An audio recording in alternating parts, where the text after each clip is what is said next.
నమస్తే, నా పేరు తేజస్విని. బీసీఎన్ న్యూస్ కి స్వాగతం. ముందుగా ముఖ్యాంశాలు. బాలికలకు శానిటరీ నాప్కిన్ల పంపిణీపై మండలిలో సభ్యురాలు కావలి గ్రీష్మ ప్రశ్న. ప్రభుత్వ విద్యా సంస్థల్లో ఉచితంగా పంపిణీ చేస్తున్నామన్న మంత్రి లోకేష్. ప్రపంచ స్థాయి వినోద సౌకర్యాలు, థీమ్ పార్కుల ఏర్పాటుకు కూటమి ప్రభుత్వం పూర్తి సహకారం అందిస్తుంది. పర్యాటక శాఖ మంత్రి కందుల దుర్గేష్ స్పష్టీకరణ. అచ్యుతాపురం సెజ్ లో 195 మంది రైతులకు మాత్రమే పరిహారం పెండింగ్ ఉందన్న మంత్రి టీజీ భరత్. వీరికి 2.75 కోట్లు ఇవ్వడానికి ప్రభుత్వం సిద్ధంగా ఉందని వెల్లడి. తిరుమల శ్రీవారి దర్శించుకున్న తెలంగాణ జాగృతి అధ్యక్షురాలు కల్వకుంట్ల కవిత. ఆలయ మర్యాదలతో స్వాగతం పలికిన అధికారులు.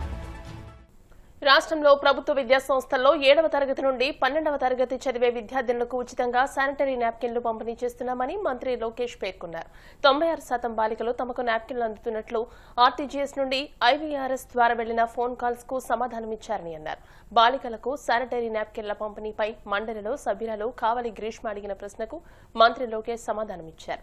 ఎకో ఫ్రెండ్లీ శానిటరీ ప్యాడ్ల పంపిణీ విషయాన్ని పరిశీలిస్తామని అన్నారు. ఇది నేను మాట్లాడేది చాలా సెన్సిటివ్ టాపిక్ అధ్యక్ష. అయితే చాలా మట్టుగా మెన్స్ట్రువల్ సైకిల్ కానివ్వండి, ఫీమేల్ హైజీన్ కానీ ఎప్పుడైనా టాపిక్ మాట్లాడితే చాలామంది ముట్టుకోకూడదు, మాట్లాడకూడదు అని మాట్లాడతారు. చాలా ఇంపార్టెంట్ అయిన టాపిక్ కాబట్టి మంత్రి గారి దృష్టికి నేను తీసుకొని వస్తున్నాను అధ్యక్ష. మన పిల్లలు ఎవరైతే ఉన్నారో స్కూళ్ళల్లోని, కాలేజెస్లోని, ప్రభుత్వ స్కూళ్ళలోని చదువుతున్న వాళ్ళకి నెలసరి ఎప్పుడైతే వస్తుందో ఆ టైంలోని సిటీస్లోనైతే కొంచెం అవగాహన ఉంటుంది, కానీ గ్రామీణ ప్రాంతాల్లో ఉంటున్న విద్యార్థినులకు ఎవరికైతే వాళ్ళకి నెలసరి వచ్చే సమయంలోని వాళ్ళకి సరైన హైజీన్ ప్రోడక్ట్స్ అందక కొంచెం స్కూల్కి రాకపోవటం, వాళ్ళ హైజీన్ మెయింటైన్ చేయకపోవటం వల్ల చాలా ఇబ్బందులు అవుతున్నాయి అధ్యక్ష. దాంట్లోని రీప్రొడక్టివ్ ట్రాక్ ఇన్ఫెక్షన్స్ కానీ, యూరినరీ ఇన్ఫెక్షన్స్ కానీ, స్కిన్ ఇరిటేషన్స్ కానీ, ఫ్యూచర్ ప్రాబ్లమ్స్ అంటూ చాలా వస్తున్నాయి అధ్యక్ష. అందుకే ప్రభుత్వ పాఠశాలల్లోని కానీ కాలేజెస్లో చదువుతున్న బాలికలకు ఈకో ఫ్రెండ్లీ శానిటరీ ప్యాడ్స్ ఉచితంగా ఇవ్వాల్సిందిగా మంత్రి గారిని కోరుతున్నాను అధ్యక్ష. ప్రభుత్వ పాఠశాలలు మరి కాలేజెస్లో చదువుతున్న పిల్లలకి ఎవరైతే ఈ శానిటరీ ప్యాడ్స్ ఇస్తున్న లాస్ట్ టెన్యూర్లోని కొన్ని బకాయిలు ఉన్నాయి, అవి కంప్లీట్గా ఫుల్ఫిల్ చేశారా లేకపోతే కట్టారా అనేది ఒకసారి అడుగుతున్నాను అధ్యక్ష.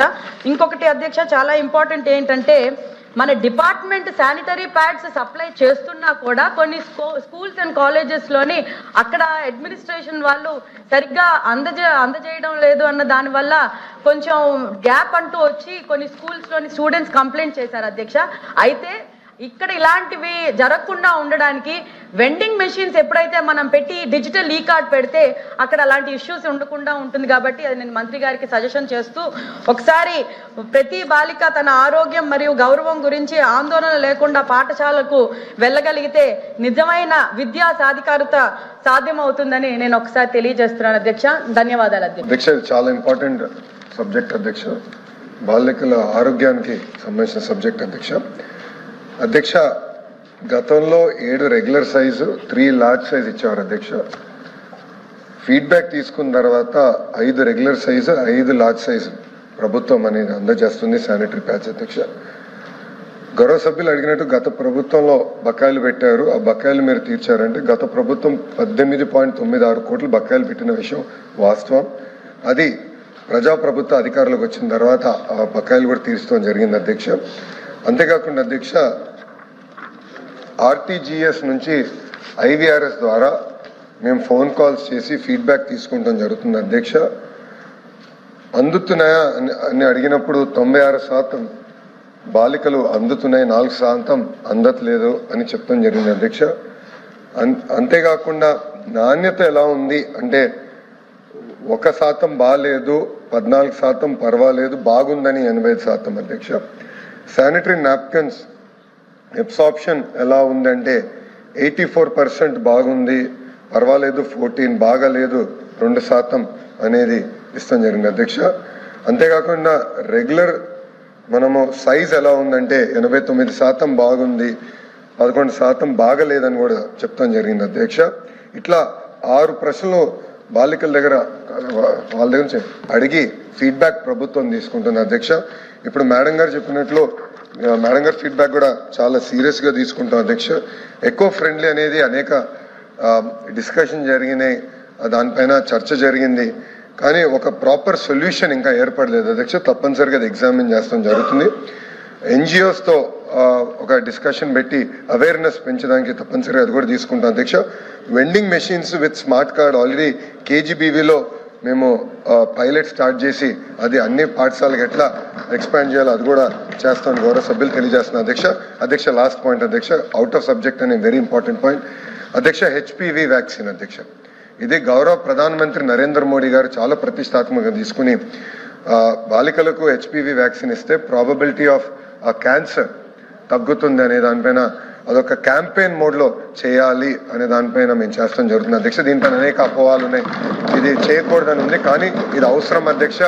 ప్రధానమంత్రి గారి నాయకత్వం, చంద్రబాబు నాయుడు గారి ప్రోత్సాహంతో ఇది కూడా చేపడతాం జరుగుతుంది అధ్యక్ష. మనం లాంచ్ చేశాం. ఇది కూడా కలిసికట్టుగా అన్ని సభ్యులందరం ఏ పార్టీ వాళ్ళైనా ఒక అవగాహన తీసుకురావాలి, చైతన్యం తీసుకురావాలి. ఇంకా చాలా ఇంపార్టెంట్ సబ్జెక్ట్ అని గౌరవ సభ్యులందరూ తెలియజేసుకుంటూ, గ్రీష్మ గారు ఇచ్చిన feedback in spirit we will take it and implement.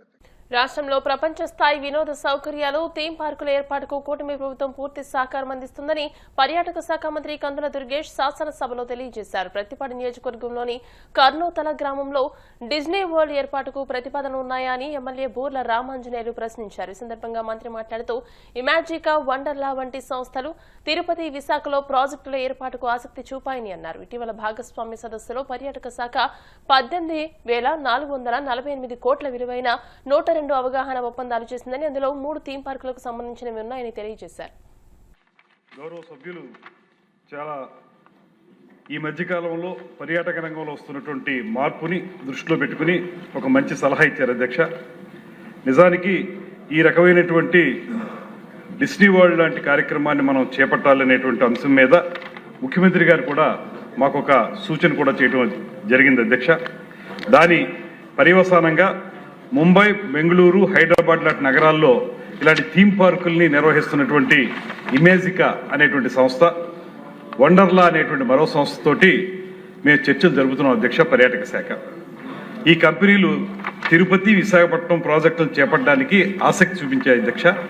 అయితే దీని నేపథ్యాన్ని కొంత మనం దృష్టిలో పెట్టుకున్నట్లయితే ప్రధానంగా ఈ డిస్నీ ల్యాండ్ లాంటి ప్రాజెక్టులు చాలా ఎక్కువ పెట్టుబడి అవసరమైనటువంటి ప్రాజెక్టులు అధ్యక్ష. $1 బిలియన్ మేర అత్యంత భారీ ప్రైవేట్ పెట్టుబడులు అవసరం అవుతాయి అధ్యక్ష.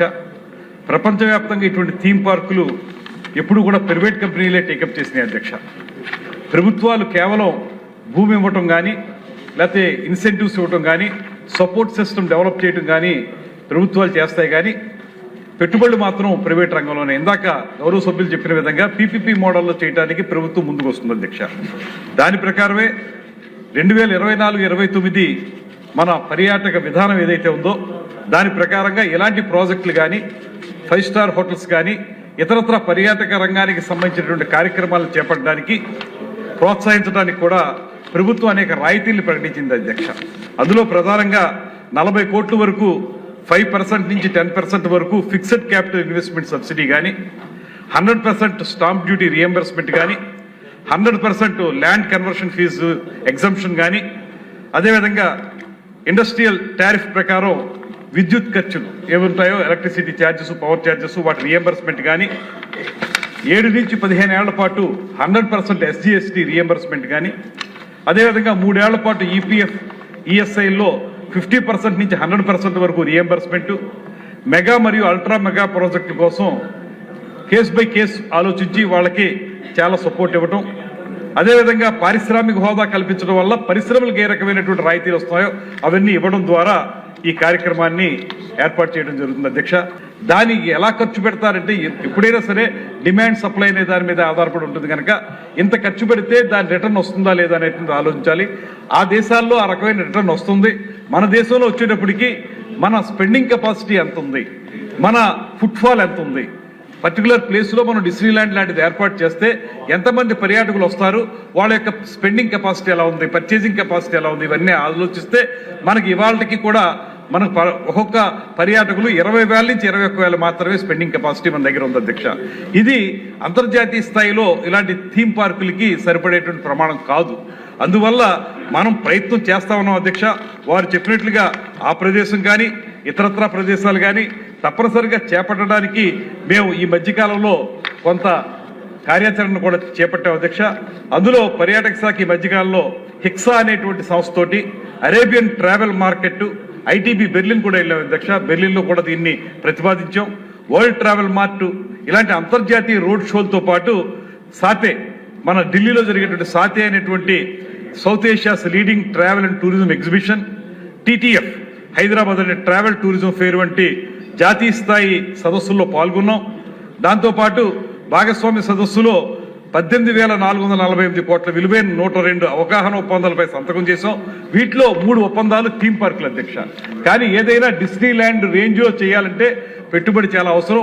ప్రైవేట్ రంగంలో ఎవరైనా వచ్చినట్లయితే వాళ్ళు ఆ డిమాండ్ని సప్లైని దృష్టిలో పెట్టుకుని ఇది వర్కౌట్ అవుతుందనే ఆలోచనతో వారు వస్తే సంపూర్ణంగా సహకరిస్తాం. గౌరవ సభ్యులు చెప్పినటువంటి ప్రదేశాన్ని కూడా దానికి ఉపయోగించడానికి కనుక అభ్యంతరం లేదు. ప్రభుత్వ పరంగా అన్ని సహకారాలు అందిస్తాం. కానీ పెట్టుబడులు పెట్టే వాళ్ళని మాత్రం మనం చూసుకోవాల్సిన అవసరం ఉంది అధ్యక్ష. ఆ రకంగా ఎవరైనా ముందుకు వస్తే 100% సపోర్ట్ చేయడానికి ప్రభుత్వం సిద్ధంగా ఉంది. రాష్ట్రంలో సెజ్లకు భూములు ఇచ్చిన రైతులకు నష్టం లేకుండా చూస్తామని పరిశ్రమల శాఖ మంత్రి టీజీ భరత్ చెప్పారు. అసెంబ్లీలో ఎమ్మెల్యేలు సుందరపు విజయ్ కుమార్, యనమల దివ్య, గంటా శ్రీనివాసరావు అడిగిన ప్రశ్నలకు ఆయన బదులిచ్చారు. అచ్యుతాపురం సెజ్లో 195 మంది రైతులకు మాత్రమే పెండింగ్ ఉందని, వీరికి 2.75 కోట్లు ఇవ్వడానికి ప్రభుత్వం సిద్ధంగా ఉందని అన్నారు. నష్టపరిహారం వ్యత్యాసం విషయంలో సీఎం చంద్రబాబుతో మాట్లాడి నిర్ణయం తీసుకుంటామని అన్నారు. ఇది భూసేకరణకు సంబంధించి అధ్యక్ష మీకు కూడా అనుభవం ఉంది బాగానే. మన విశాఖపట్నంలో సంబంధించి ఇప్పుడు ఇండస్ట్రీస్ భూసేకరణ చేస్తే ఒకలాగా చేస్తున్నారు, ఐటీకి సంబంధించి ఒకలాగా చేస్తూ ఉన్నారు. ఒకే మండలంలో ఒక ఊర్లో ఒక రేటు పెడితే ఇంకొక ఊర్లో ఇంకో రేటు పెడతా ఉన్నారు. అంతేకాకుండా ఒక దగ్గర ఏమో ల్యాండ్ పూలింగ్ అంటున్నారు, ఇంకో దగ్గర ఏమో ల్యాండ్ అక్విజిషన్ అంటున్నారు, ఇంకో చోట ఏమో ఇంకోటి చేస్తూ ఉంటే, అలాగే విలేజ్లో కూడా ఒక మండలంలో 2-3 విలేజ్లు ఉంటే ఒక విలేజ్లో ఒక ప్రైస్, లేకపోతే ఒక విలేజ్లో ఒక ప్రైస్, ఇట్లా చాలా ఇదిగా ఉంటుంది. అక్కడ రైతుల్లో కూడా అన్రెస్ట్ వస్తుంది. కాబట్టి దీనికి ఏదైనా ఒక యూనిఫామ్ పాలసీ, మీరు అది ఇండస్ట్రీస్ తీసుకుంటారా, ఐటీకి తీసుకుంటారా, లేకపోతే ఎడ్యుకేషన్ ఇన్స్టిట్యూట్స్ తీసుకుంటారా, దేనికి తీసుకున్నా కూడా అట్లీస్ట్ ఒక జిల్లా యూనిటో లేదా ఒక మండలం ఒక యూనిట్ తీసుకొని అన్ని గ్రామాల్లో కూడా ఒక యూనిఫామ్గా పెట్టకపోతే అక్కడ పబ్లిక్లో రైతులు కానీ వాళ్ళందరూ కూడా చాలా అన్రెస్ట్ వస్తుంది. ఇప్పుడు మా దగ్గర ఎగ్జాంపుల్ తీసుకుంటే మొన్న గూగుల్ తర్లువాడ వచ్చింది అధ్యక్ష. దానికి ఒకలాగా మనం ఒక అక్విజిషన్ చేసాం. ఆ పక్కనే మళ్ళీ వేరేగా ఊర్లలో ఇంకోలాగా చేస్తున్నాం. కాబట్టి దీన్ని కొంచెం ఒక యూనిఫామ్ పాలసీ అది మీరు ల్యాండ్ అక్విజిషనా, ల్యాండ్ పూలింగా, లేదు ఇంకోట. అలాగే రేటు కూడా ఒక మండలంలో అట్లీస్ట్ అన్ని విలేజ్ల్లో సేమ్ ఒక రేటు, అలాగే ఎన్ని టైమ్స్ ఇస్తామంటే కూడా ఒక పాలసీ పెట్టకుండా అది మన డిస్క్రిప్షన్ పెట్టుకునేసరికి కొంచెం ఇర్రెగ్యులారిటీస్ అవుతుంది అధ్యక్ష. మనకి అచ్యుతాపురం అండ్ రాంబల్లి ఎస్సీజెడ్ది సభ్యులు చెప్పినట్లు అధ్యక్ష దాదాపు 9,200 ఎకర్స్ అక్కడ అక్వైర్ చేయడం జరిగింది అధ్యక్ష.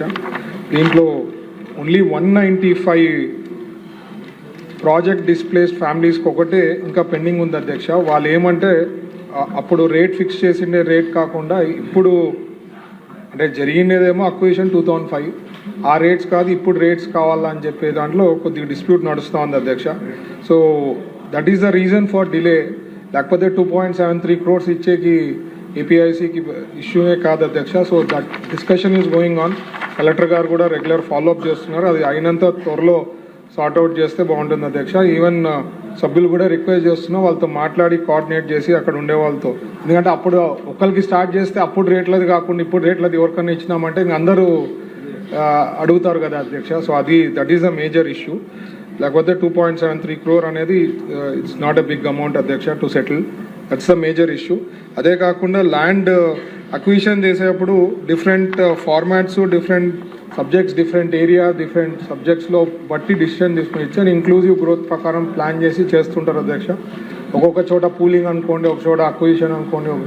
It all depends on the situation. అక్కడ ఏది బెటర్ పద్ధతిలో పోతే బాగుంటుంది, బెనిఫిట్ అయ్యేది. అల్టిమేట్లీ గవర్నమెంట్ చూసేది వాళ్ళకి ఎక్కడ ఎక్కువ నష్టం కాకుండా ఉండే దాన్ని బట్టి ప్లాన్ చేసి డిసైడ్ చేస్తుంటాం అధ్యక్ష.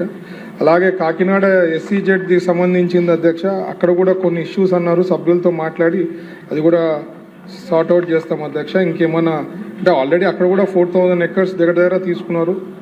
కొంతమంది ఫార్మర్స్ దగ్గర ఇష్యూ ఉంటుంది. దీని డీటెయిల్గా కాకినాడ ఎస్సీజెడ్కి సంబంధించింది అయితే ఇక్కడ details only few farmers are issues ఉంది అధ్యక్ష. అది కూడా మాట్లాడి కలెక్టర్ గారితో మా అధికారులతో మాట్లాడి సార్ట్అవుట్ చేస్తాం. Thank you. ఇప్పుడు కాసేపు ప్రకటనలు.